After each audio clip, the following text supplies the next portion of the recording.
Hi friends, இன்றைக்கி என்ன சமைக்க போகிறோம் அப்படின்னா சிறுகீரை கடைய போகிறோம். அதுக்கு கொஞ்சமாக பாசிப்பருப்பு வேக வச்சுக்கலாம்.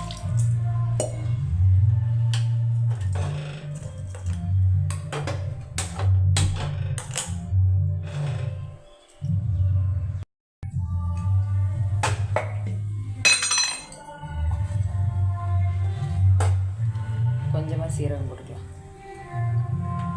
பருப்பு சீக்கிரமாக வேக சும்மா ஒரு ஸ்பூன் அளவுக்கு ஆயில் ஊற்றிக்கலாம்.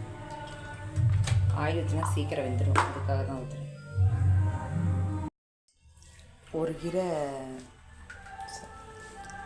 ஒரு கட்டு கீரை எடுத்து சுத்தம் பண்ணி வச்சுருக்கேன்.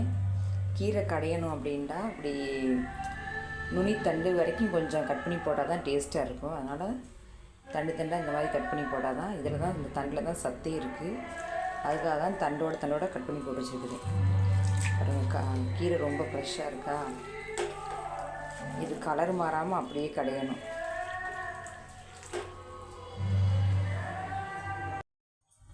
கீரையை இப்போ வதக்கி பருப்பில் கொட்டிக்கலாம். கடையிறதுக்காக ஆயில் ஊற்றிக்கலாம்.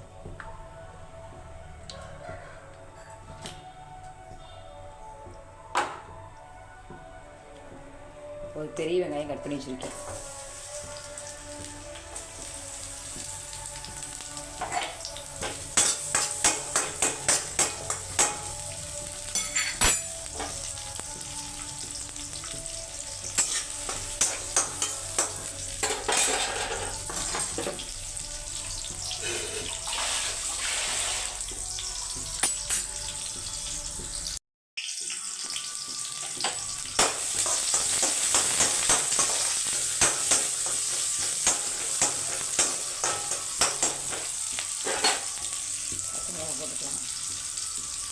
ஒரு தக்காளி கட் பண்ணி போட்டுக்கலாம்.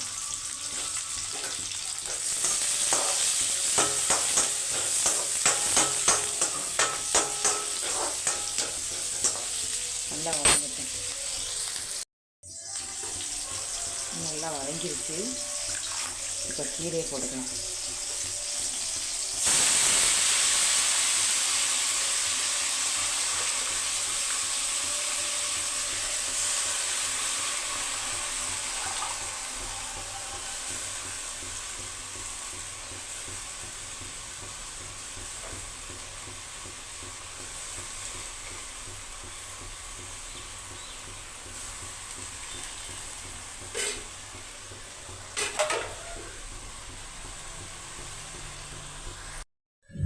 இது கூட கொஞ்சம் புளி போட்டுக்கலாம். புளி போட்டால் கொஞ்சம் டேஸ்ட்டாக இருக்கும்.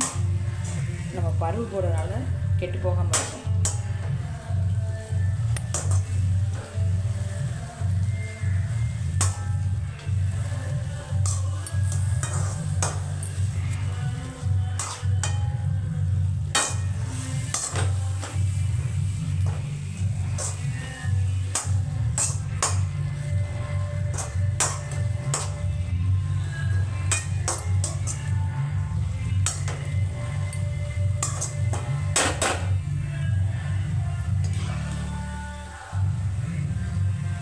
பருப்பு அரை வேக்காடு வந்துருச்சு. இன்னும் கொஞ்சம் நேரம் வேகும்.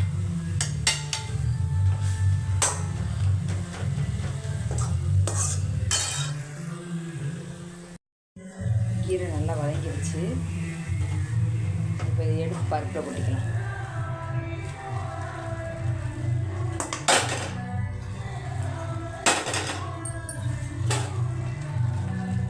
ஒரு 2 நிமிஷம் ரெண்டும் ஒன்றா சேர்ந்து வேகட்டும்.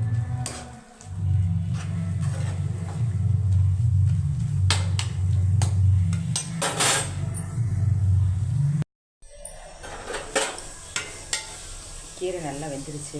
இப்போ இறக்கி கடைஞ்சிக்கலாம். பருப்பு எல்லாம் வெந்துருச்சு. கீரை கடைஞ்சாச்சு. இது பாருங்கள். இப்போ கீரையை கடைச்சிக்கலாம்.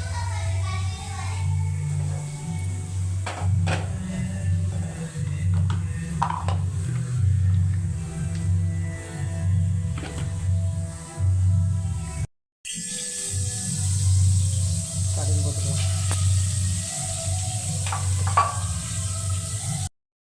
கடுகு பொரிஞ்சிருச்சு. எப்பயுமே நான் கீரையை தாளிக்க மாட்டேன். வீடியோக்காக மட்டும்தான் தாளிக்கிறேன். ஏன்னா பருப்பு வேகவும் ஆயில் ஊற்றுறோம்,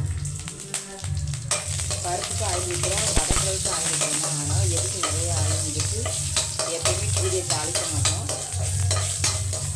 வீடியோக்காக தாளிக்கிறோம். கடுகு குறைஞ்சிருச்சு, அவ்வளோதான்.